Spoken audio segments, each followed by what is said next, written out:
Before the revolution of 1896, before the names Rizal and Bonifacio echoed through the archipelago, there was a man who dared to challenge the Spanish Empire not with a sword at first, but with a prayer. This is the story of Hermano Pule.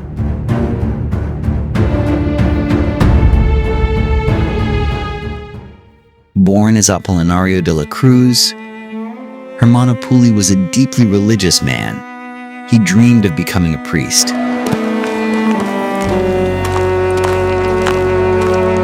But under Spanish rule, that dream was forbidden. Native Filipinos were rarely allowed into priesthood, reserved only for Spaniards, rejected, silenced, and humiliated. Something began to change, not just in him, but in history.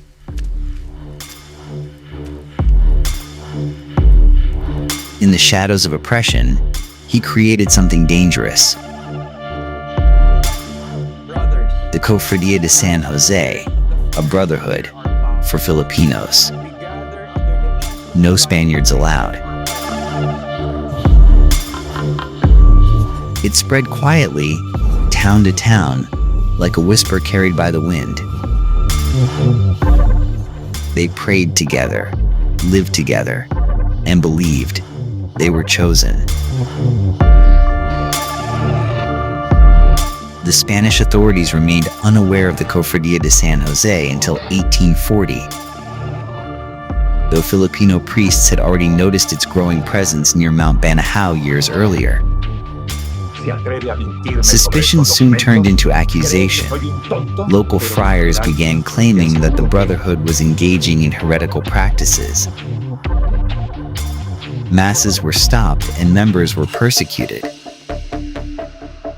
Despite this, Hermano Pule tried to legitimize the group, seeking recognition from both the Catholic Church and the colonial government.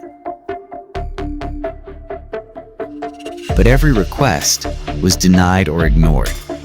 Tensions escalated when rumors spread that the Brotherhood was planning violent acts. Los rumores sobre la rebelión de Hermano Pule son ciertos. Están ganando fuerza en las provincias. In October 1840, Spanish authorities raided a secret gathering, arresting over 200 members and confiscating religious items, including images portraying Pule as a saint.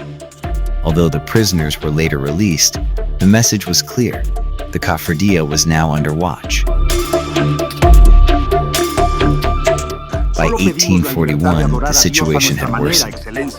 Pule continued to defend his group through letters, insisting they remained loyal to the Catholic faith.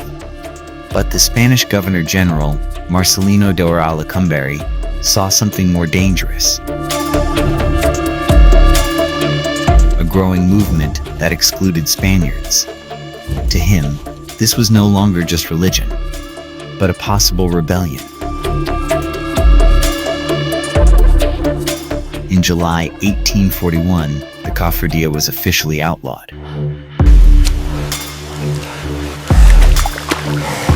Arrests were ordered. Hermano Pule went into hiding. Soon after, thousands of followers gathered near Mount Banahao, preparing for what they believed would be a divine confrontation. They believed they were protected, that bullets could not harm them, and that heaven itself would fight on their side. In October 1841, government forces attacked. At first, the Brotherhood resisted, even killing the Spanish provincial governor, Joaquin Ortega. But reinforcements soon arrived. The final battle lasted hours and ended in devastation. Hundreds of men, women, and even children were killed. Many more were captured, and from that moment, the fate of Hermano Pule was sealed. The battle was brutal. Hundreds slaughtered. The forest turned into a graveyard. Hermano Pule was captured, wounded, exhausted, but still unbroken. He was taken not as a man, but as a warning. On November 4th, 1841, after a summary trial held at the Casa Comunidad in Tayabas town, he was tortured and later executed by firing squad at age 26.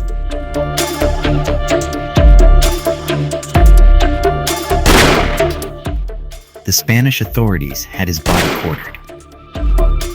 His severed head, hands, and feet were exhibited throughout Tayabas province. His body displayed, his head separated. A message to all: do not follow him. But death did not end his story. Some followers believed he would return, that he was chosen, a divine figure. Others whispered that his spirit never left, that the forests of Tayabas still remember. At night, some say you can still hear prayers echoing through the trees. Was Hermano Pule a rebel? A false prophet? Or the first Filipino who dared to build a faith free from colonial control? Or perhaps history hid something deeper? For more untold stories of the Philippines, don't forget to subscribe to Historium Pilipinas. And remember, not everything in history is what it seems.